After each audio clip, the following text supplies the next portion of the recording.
नमस्कार दोस्तों, आप सभी का हमारे यूट्यूब चैनल एमर्स एजुकेटर्स में स्वागत है। तो लास्ट वीडियो में हमने मेवाड़ के शासक जैतर सिंह, तेज सिंह तथा समर सिंह की बात कर ली थी। तो आज की वीडियो में हम समर सिंह से आगे के बारे में जानकारी प्राप्त करेंगे, जिसमें रावल रतन सिंह के इतिहास के बारे में पढ़ेंगे, रावल रतन सिंह की जानकारी प्राप्त करेंगे। समर सिंह के बाद नेक्स्ट शासक रावल रतन सिंह बनते हैं, तो आज उनके बारे में देखेंगे। रावल रतन सिंह, जो ये इनका जो टाइम पीरियड है समर सिंह के बाद हुए थे, और समर सिंह का मैंने टाइम पीरियड बताया था 1302 में एंड बताया था। तो 1302 से लेकर 1303 ईस्वी तक इनका टाइम पीरियड है। तो रावल रतन सिंह के बारे में आज हम मेवाड़ का जो प्रथम शाखा हुआ, राजस्थान का द्वितीय शाखा हुआ, उसके बारे में जानकर जानेंगे, तथा पद्मिनी की जो कहानी है उनके बारे में जानेंगे।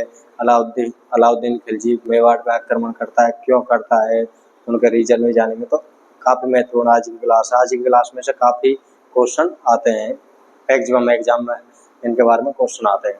तो आज का जो टॉपिक है बहुत ही इम्पोर्टेंट है, तो आपको अच्छे से समझना है। तो रावल रतन सिंह है, ये कब शासक बनता है? ये समर सिंह के बाद शासक बनता है।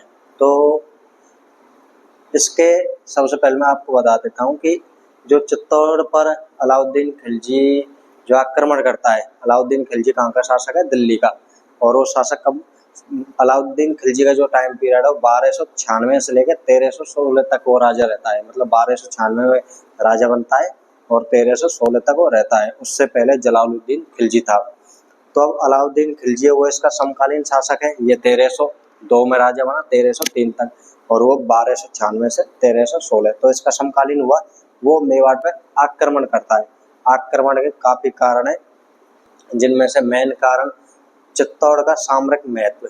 जो चित्तौड़ है वो एक महत्वपूर्ण अपना वो रखता था, मतलब अपना एक स्थान रखता था। उसकी भौगोलिक स्थिति तथा जो भी उसका टैक्स वगैरह था, आय का सोर्स वगैरह अच्छे थे। इसका जो दुर्ग था वो चोटी पे बना हुआ था और काफी विस्तृत दुर्ग था और अच्छा दुर्ग था, मतलब जो सुरक्षा की दृष्टि से उसको प्राप्त करना चाहता था। और तीसरा जो कारण है वो मतलब जो पद्मावत वो पुस्तक है उसमें लिखी गई है कि इसकी जो रानी है पद्मिनी की सुंदरता को देखते हुए उसको प्राप्त करना चाहता था। तो एक ये कारण है। चौथा कारण ये भी है कि जब अलाउद्दीन खिलजी ने गुजरात अभियान किया था, तो उस दौरान इनके जो पिता हैं रावल रतन सिंह के, क्या नाम है उनका? समर सिंह और उनके मंत्री निम्बा ने उनसे टैक्स वसूला था। तो इस कारण से ये काफी फैक्टर बनते हैं, जिनके काफी कारक बनते हैं, जिनके कारण वे आगे आक्रमण करता है इनके ऊपर।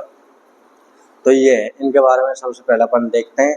मैं एक बार आपको इनके बारे में जो बेसिक जानकारी वो बता देता हूँ, बाद में जो पद्मिनी वाली कहानी उसको हम बाद में डिस्कस कर लेंगे।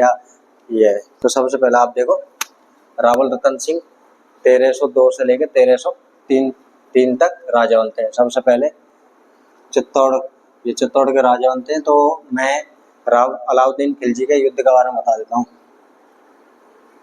1303 ईस्वी में अलाउद्दीन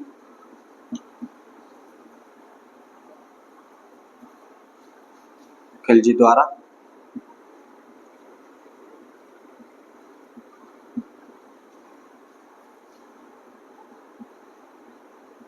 आक्रमण किया गया।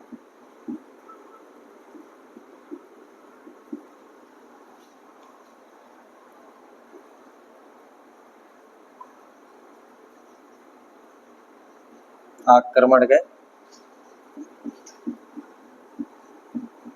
निम्नलिखित कारण थे।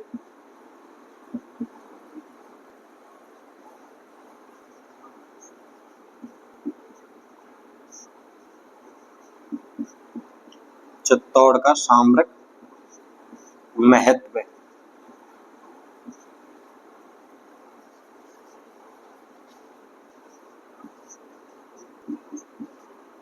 चित्तौड़ का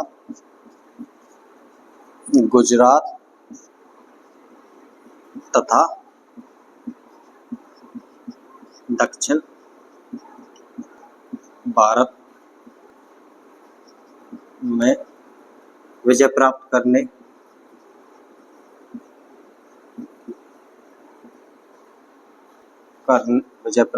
हेतु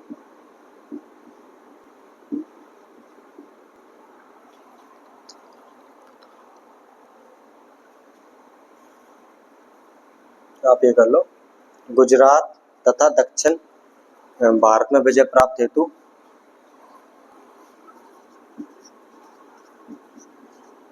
चित्तौड़ का विजय प्राप्त करना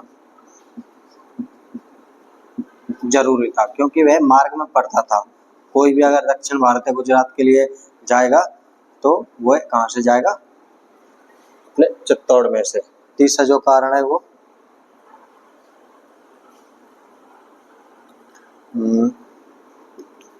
गुजरात अभियान के दौरान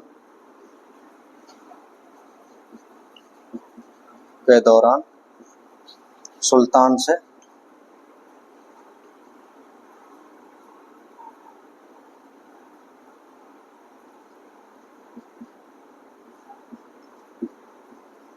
कर लेना, मतलब टैक्स लेना।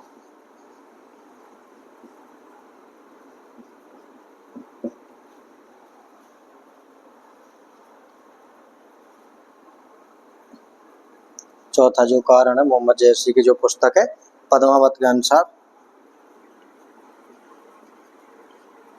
पद्मावत पुस्तक के अनुसार या ग्रंथ के अनुसार रानी पद्मिनी को प्राप्त करने की लालसा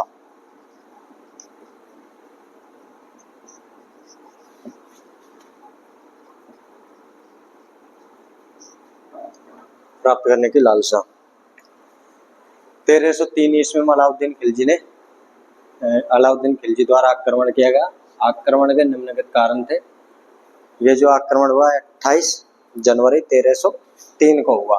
बाद में वो घेरे डाले रखते हैं, अपने 7-8 महीने तक घेरे डाले रखते हैं और अगस्त में जाके वो इस पर विजय प्राप्त कर पाते हैं। तो एक बार आप ये नोट कीजिए।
तो ये तो चित्तौड़ पर आक्रमण करने के अलाउद्दीन खिलजी के कारण थे। जो हमको कारण जानना महत्वपूर्ण था कि हमको सबसे पहले होता है कि कोई भी अगर आक्रमण कर रहा है तो आक्रमण के कारण होते हैं ना, कि कारण क्यों कर रहा है। अगर एक तो उसको जैसा अलाउद्दीन खिलजी महत्वाकांक्षी राजा था, साम्राज्यवादी राजा था, उसको साम्राज्य विस्तार करना था, ये था। दूसरा उसकी पद्मिनी को प्राप्त करने की लालसा थी। तीसरा गुजरात तथा दक्षिण भारत में विजय प्राप्त करने हेतु चित्तौड़ पर विजय प्राप्त होना आवश्यकता था। चौथा उसकी जो प्रतिष्ठा का सवाल हो गया, क्योंकि उसके पिता ने, रावल रतन सिंह के पिता समर सिंह ने उससे टैक्स वसूल किया था। तो निम्न फैक्टर है, निम्न कारक है जिनके कारण उनको आक्रमण करना पड़ा। तो ये आक्रमण होता है जो 28 जनवरी 1303 को किया जाता है, और जो 7-8 महीने मतलब वो डालने के बाद, डेरा डालने के बाद जो विजय प्राप्त होती है, जो अलाउद्दीन खिलजी जो आक्रमण में विजय प्राप्त कर पाता है, वो करता है 26 अगस्त 1303 को अपना विजय प्राप्त कर पाता है। तो ये इसके वो थे इनके बारे में। अब जो इसमें बीच में जो कहानी आती है वो है रानी पद्मिनी की, क्योंकि रानी पद्मिनी के बगैर हम रावल रतन सिंह के इतिहास को पढ़ाने अधूरा सा लगता है। तो रानी पद्मिनी की कहानी बहुत प्रसिद्ध है। अब हम उस कहानी के बारे में देखते हैं। जो रानी पद्मिनी है वो कहाँ की है? श्रीलंका के राजा हैं गंधर्व सेन है, गोवर्धन भी उनका नाम मिलता है, कह गंधर्व सेन की पुत्री है तथा उनकी माता का नाम चंपावती है। तो ये रानी ये श्रीलंका की है पद्मिनी। ऐसा बताया जाता है इनके पास एक तोता था जिसका नाम भी बता देते हैं लोग, तो हीरामन। अब वो तोते की एक खासियत थी कि वो बिल्कुल आदमी की तरह बोलता था, आदमी और जो भी मतलब मानव की तरह हुआ नकल निकालता था। अब वो तोता एक दिन घूमता घूमता कहाँ आ गया? अपने मेवाड़। तो आप एक बार देखिए कहानी को, मैं समझाता हूँ। तो जो रानी है पद्मिनी, ये कहाँ की है? श्रीलंका के सिंगल द्वीप की राजकुमारी। ये कहाँ का है? श्रीलंका में है। इनके जो पिता का नाम है वो क्या है? गंधर्व सेन या गोवर्धन भी मिलता है, गंधर्व सेन। और इनकी माता का नाम क्या है? चंपावती। इनकी पुत्री कौन है? पद्मिनी। पद्मिनी के पास एक तोता है जिसका नाम क्या है? हीरामन।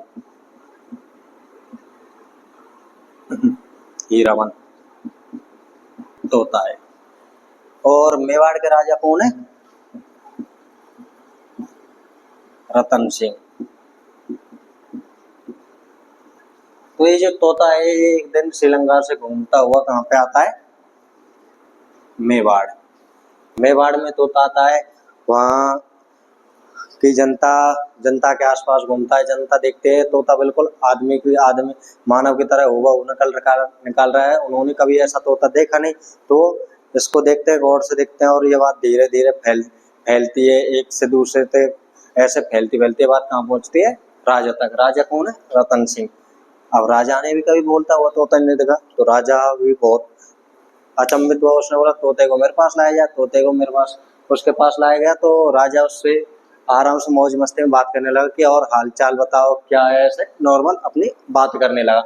तो राजा मजाक में पूछने लगा कि हमारे यहाँ का कैसा माहौल है ये, और हमारे यहाँ जो रानी है वो कैसी हैं, मतलब नॉर्मल मजाक में। तो उसने बोला कि रानी तो हमारे यहाँ, आपके यहाँ रानी है ही नहीं, हमारी जो राजकुमारी वो इतनी सुंदर है कि जब वो पानी पीते है उसके गले में उनके पानी भी दिखता है। अब राजा ने बोला क्या सच में ऐसा है? उसने कहा बिल्कुल ऐसा ही है। तो राजा के मन में अब राजा को जब पता चला इतनी सुंदर है रानी है, तो बिल्कुल उसको लेने जाएगा। तो राजा कहाँ पहुंच गया? रतन सिंह तोते के साथ रिटर्न हुआ अपने पद्मिनी के पास रिटर्न हो गया जो रतन सिंह है। तो जो हीरामन है ये क्या काम करता है? एक तरीके से मीडिएटर का काम करता है, बिचौलिया का काम करता है किनके मध्य? रावल रतन सिंह और इनके मध्य। और अब ये वहां पे जाके रहता है, रावल रतन सिंह है जो वहां श्रीलंका में जाके रहता है, नॉर्मल ऐसे घूमता है। बाद में कुछ दिन तक तो इसको वहाँ के जो राजा गंधर्व सेन उनको पता ही नहीं चलता है मेवाड़ के राजा हैं। बाद में उनको पता चलता मेवाड़ इतना बड़ा साम्राज्य, उसकी तो इज्जत करेंगे।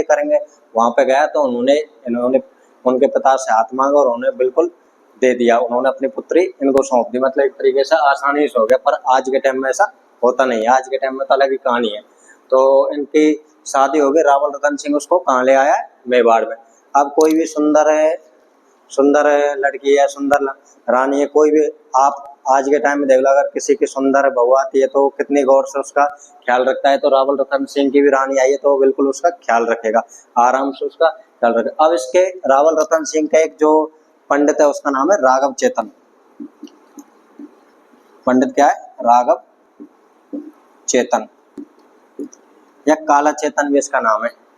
इसकी जो कुदृष्टि है, जो ये रानी की तरफ गलत निगाहों से देखता है, उनको प्राप्त करने की लालसा इसके अंदर जग जाती है। एक दिन ये बात पता चल गई किसको, रावल रतन सिंह को। और रावल रतन सिंह शिकार पे गए हुए थे, उन बाद में ये उनके ऊपर जादू टोना कर रहा था राघव चेतन, उसका इसका पता चला रावल रतन सिंह को। उन्होंने इसको देश निकाला दे दिया, क्योंकि जो राजपूत थे वो पंडित मतलब जो ब्राह्मण थे, ब्राह्मणों को मारते नहीं थे, इसलिए इसको क्या दे दिया, देश निकाला। अब इसकी बेइज्जती हुई है, अगर अब ये बेइज्जती का बदला लेगा ही लेगा। अब अगर किसी आदमी की कोई बेइज्जती हुई है तो किसके पास जाएगा, किसी पावरफुल आदमी के पास जाएगा, शक्तिशाली आदमी के पास जाएगा। अब इसने बेइज्जती की है, अब इस समय का शक्तिशाली शासक कौन है, अलाउद्दीन खिलजी है। तो ये किसके पास जाएगा, अलाउद्दीन खिलजी के पास जाएगा। कौन, राघव चेतन, अलाउद्दीन के पास।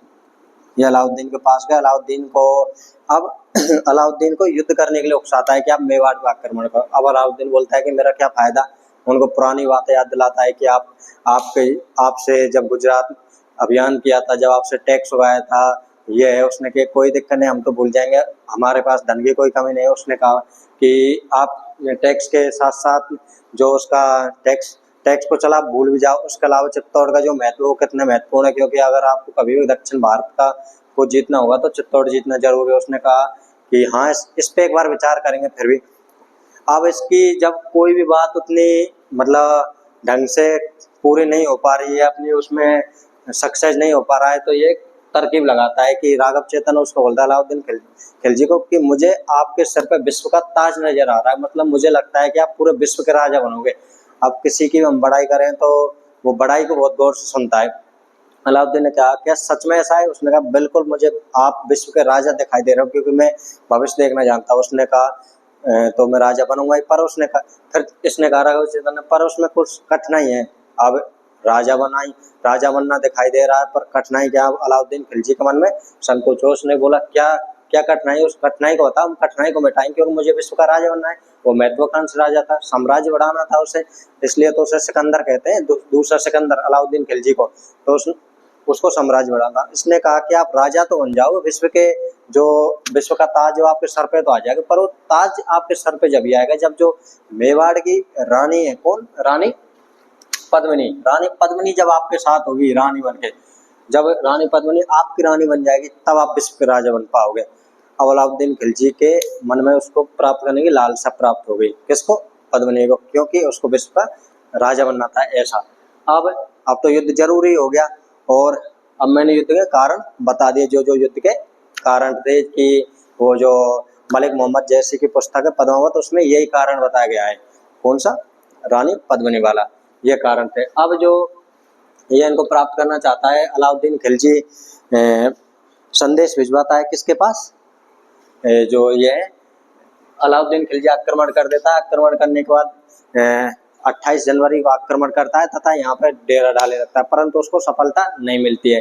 फिर वो अपना संदेश भिजवाता है रावल रतन सिंह को कि मुझे तो बस रानी का चेहरा दिखा दो। उन्होंने कहा हम चेहरा नहीं दिखाएंगे, हमारे यहाँ इस प्रथा नहीं। उन्होंने कहा बस आप तो पानी में चेहरा दिखा दो, पानी में जो परछाई बनती है उससे, ऐसा शीशे वगैरह मतलब जो भी है उससे आप चेहरा दिखा दो पानी में। उन्होंने कहा हाँ ये जरूर कर सकते हैं। रानी का चेहरा जैसे पानी में दिखाया गया तो इसने देखा इतनी सुंदर है, तो इसकी लालसा और तीव्र हो गई, उनको प्राप्त करने की जो लालसा थी वो और तीव्र हो गई। तब इसने जो अलाउद्दीन खिलजी ने जो रावल रतन सिंह इसको विदा करने आए थे किले के बाहर तक, उनको कैद कर लिया। किसको, रावल रतन सिंह को। अब रावल रतन सिंह को कैद कर लिया गया और दिल्ली ले गए वो।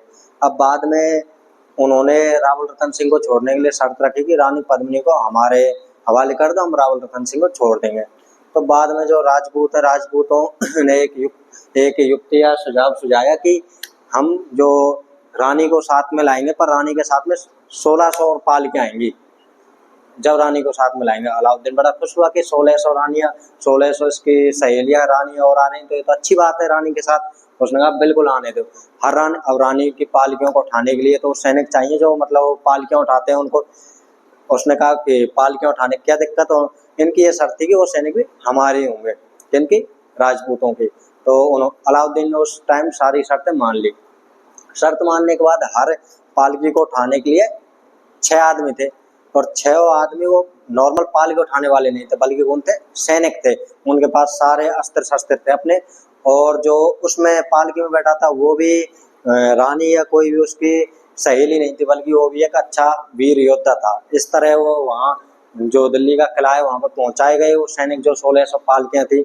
और दिल्ली के किले में पहुंचते ही वहाँ उन्होंने राजपूतों की जो पालकियों में सैनिक थे उन्होंने आक्रमण कर दिया और रावल रतन सिंह को छुड़ा लाए वहां से। रावल रतन सिंह को छुड़ाने के बाद अब दोबारा फिर अलाउद्दीन खिलजी आक्रमण करता है, वापस वापस आक्रमण करता है। तो काफी दिनों तक आक्रमण किया। अब तो फाइट जो एंड में जो युद्ध होता है वो होता है अपना 26 अगस्त 1303 को। इस युद्ध में रावल रतन सिंह, गौरा बादल के द्वारा केसरिया किया जाता है तथा जो रानी पद्मिनी है, पद्मिनी के द्वारा जौहर किया जाता है।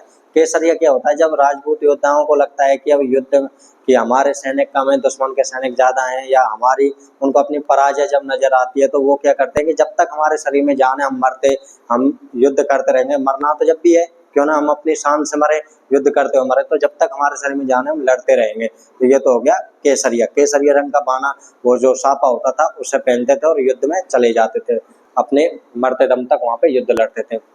ये तो केसरिया। एक होता है जौहर। जौहर क्या होता है, जब राजपूत महिलाओं या जो उनकी लड़कियां होती हैं उनको पता चलता है कि युद्ध जो पुरुष है वो केसरिया रंग का साफा पहन के उसमें गए हुए हैं, उनका आना बहुत ही मुश्किल है, जिंदा आना बहुत ही मुश्किल है, तो वो अपने सतत रक्षा के लिए, क्योंकि मुस्लिम आक्रमणकारी क्या करते थे कि युद्ध के बाद उनकी जो महिलाएं होती थी उनको कैद करके अपने पास ले जाते थे और बाद में उनके साथ दुर्व्यवहार करते थे। तो जो राजपूत रानी होती थी उनका क्या था कि अपने सतत्व की रक्षा के लिए एक अग्निकुंड होता था, उसमें अग्निकुंड में प्रवेश कर जाते थे, जलती हुई अग्निकुंड में प्रवेश करते थे और खुद को भस्म कर लेते थे। ये हुआ केसरिया। केसरिया प्लस जौहर, नहीं ये जौहर हुआ, सॉरी गलती से बोल दे, जौहर हुआ जो रानियां करती थी और केसरिया पुरुष करते थे। जौहर प्लस केसरिया, ये इन दोनों का कॉम्बिनेशन होता है साका। अगर किसी जगह केसरिया भी हुआ है जौहर भी हुआ है तो उसे साका बोलते हैं। तो इस तरह ये मेवाड़ का प्रथम साका कहलाता है तथा राजस्थान का द्वितीय साका, क्योंकि इससे पहले रणथंभौर में भी हो चुका था। तो ये बात, तब एक बार इसको नोट कर लेते हैं अपन।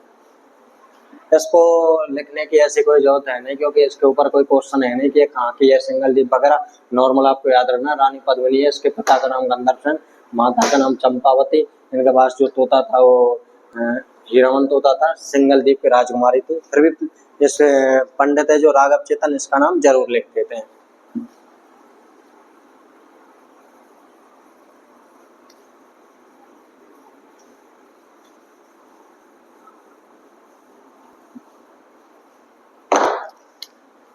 तो लिखो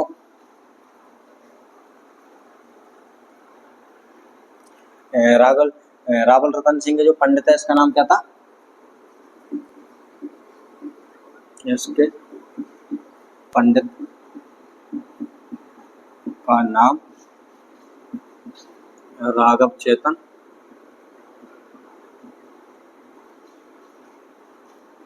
या काला चेतन।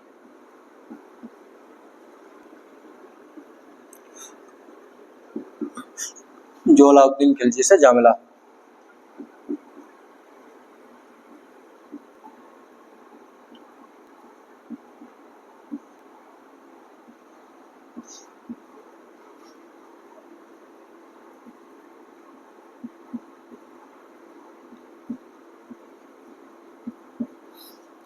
क्या नाम है, राघव चेतन है जो अलाउद्दीन खिलजी से जा मिला। अब जो आक्रमण होता है, आक्रमण 28 जनवरी 1303 को होता है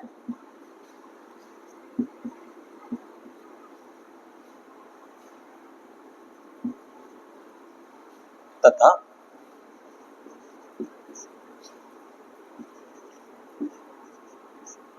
युद्ध में विजय अलाउद्दीन खिलजी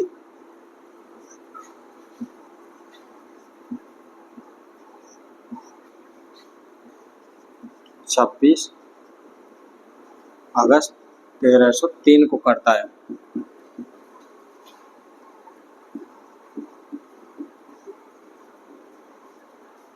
युद्ध में विजय अलाउद्दीन खिलजी 1303 को करता है।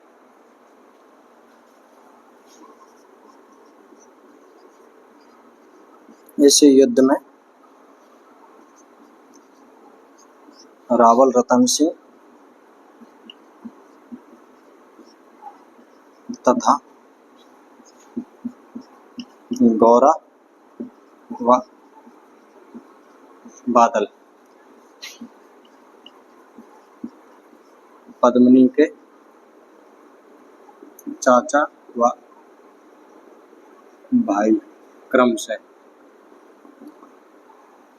जो गौरव बादल है, गौरव उसका चाचा है, बादल उसका भाई है पद्मिनी का। ये रावल रतन सिंह तथा गौरव बादल केसरिया करते हैं।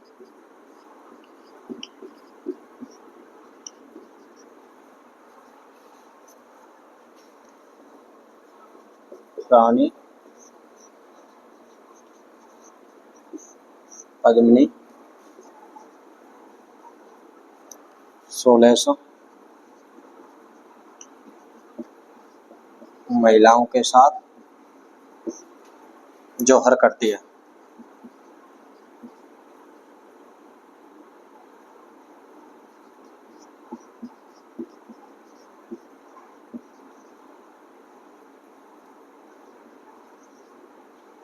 जौहर करती है, तो ये आप नोट कर लीजिएगा।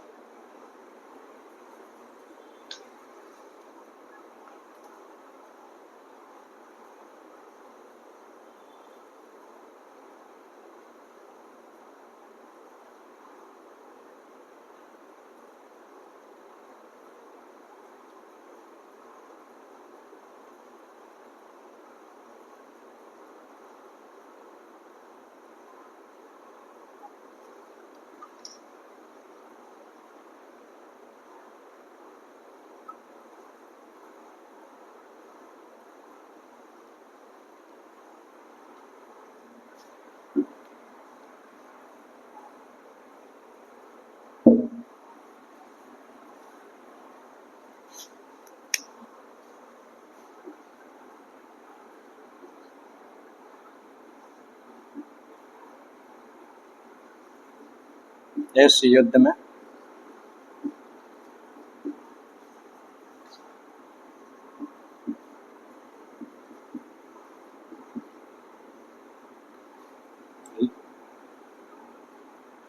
अलाउद्दीन खिलजी का लेखक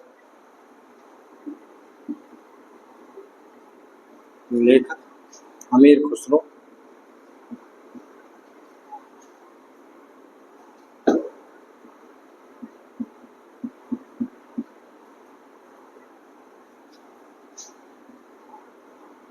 उपस्थित था। अमीर खुसरो की पुस्तक है खजाइन उल फुतूह।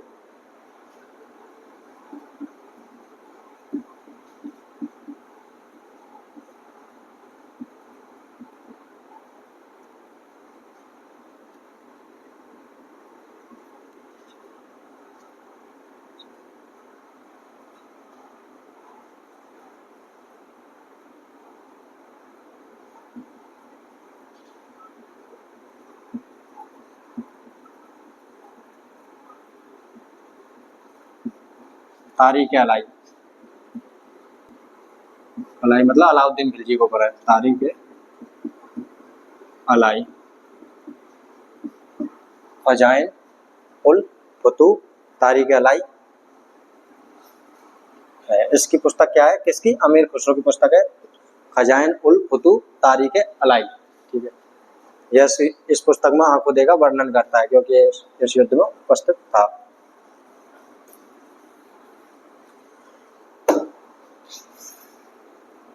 युद्ध विजय के बाद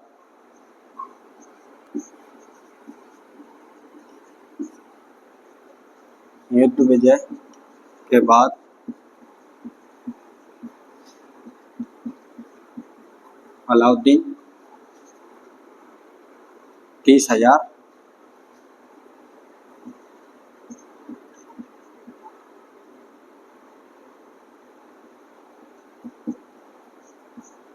व्यक्तियों का नरसंहार करवाता, मतलब उनको मरवाता है।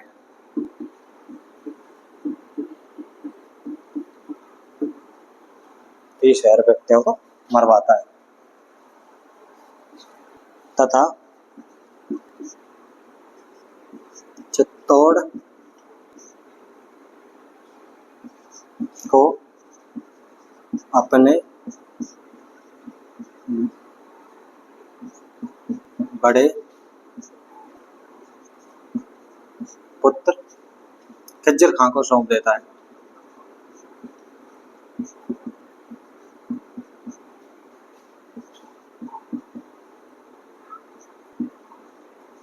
सौंप देता है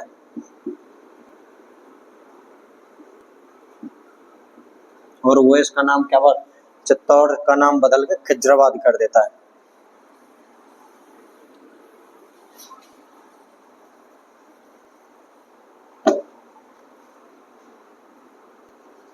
और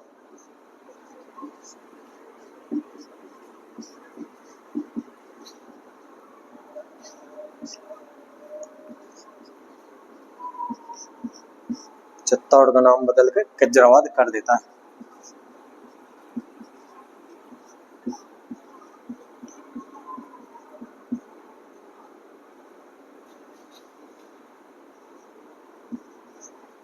कर देता है। खिज्जर खां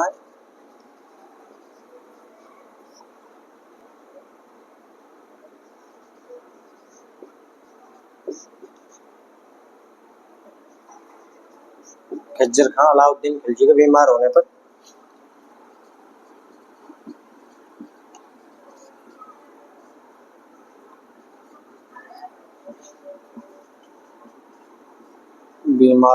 पर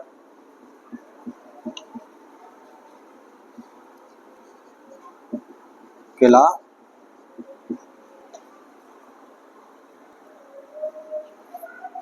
मालदेव सोनगरा को सौंप देता है।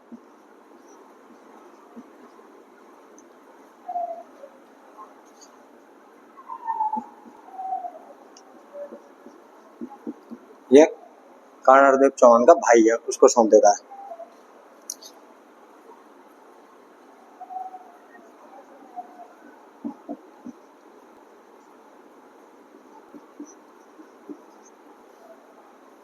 और बाद में इसके पुत्र बलवीर को चला जाता है। और बलवीर से जो यहाँ का जो मैंने बताया था सिसोदा गांव बसा था राप ने, राप वहाँ का जागीरदार है लक्ष्मण, लक्ष्मण का पुत्र है अरी सिंह, अरी सिंह का जो पुत्र है हम्मीर, हम्मीर जो बनवीर है, बनवीर से उस चित्तौड़ को बाद में प्राप्त कर लेता है, उससे युद्ध करके युद्ध विजय प्राप्त करके हम्मीर प्राप्त कर लेता है। और बाद में वो राणा सागा चालू हो जाते हैं यहाँ के। तो ये सौंप देता है।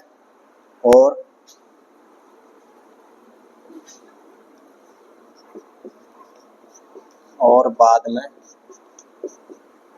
बनवीर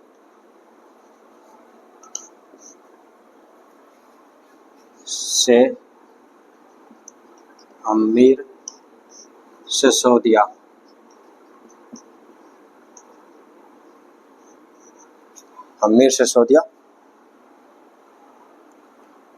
चित्तौड़ प्राप्त करता है।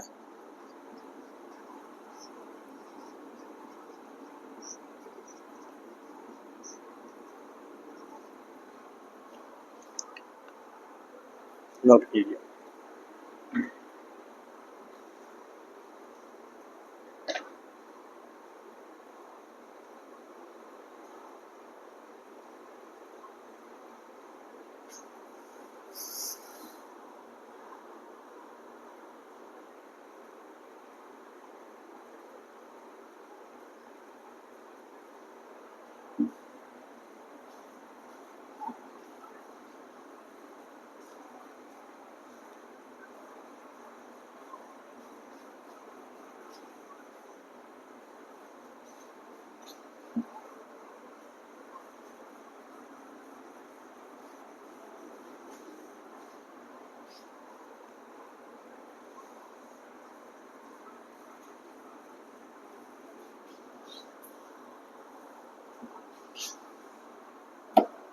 सकते हैं।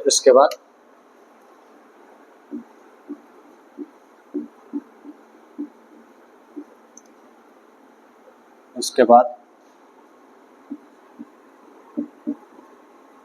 चित्तौड़ में रावल शाखा समाप्त होती है।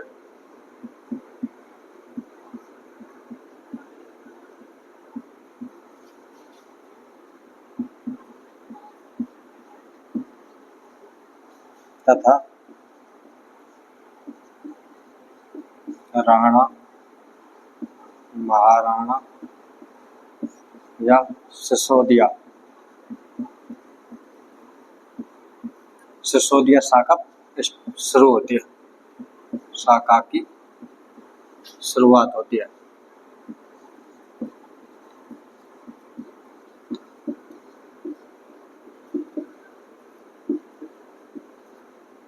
सिसोदिया शाखा की शुरुआत होती है। इसके बाद तो अब जो पद्मावत है उसके बारे में बता देता हूँ। पद्मावत जो पुस्तक है जो मलिक मोहम्मद जैसी के द्वारा लिखी गई है 1540 में लिखी गई है, जो कि शेरशाह सूरी के समय में लिखी गई। शेरशाह सूरी शासक था, उसके समय में पद्मावत लिखी गई। किसके द्वारा? मलिक मोहम्मद जयसी के द्वारा। मतलब अप्रोक्स आप में मान सकते हो कि इस घटना के 240 वर्षों बाद। तो लिखो पद्मावत की रचना 1540 में मलिक मोहम्मद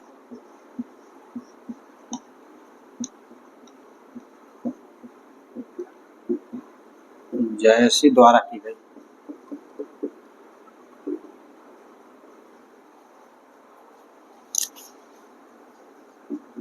जो शेरशाह सूरी के समय की।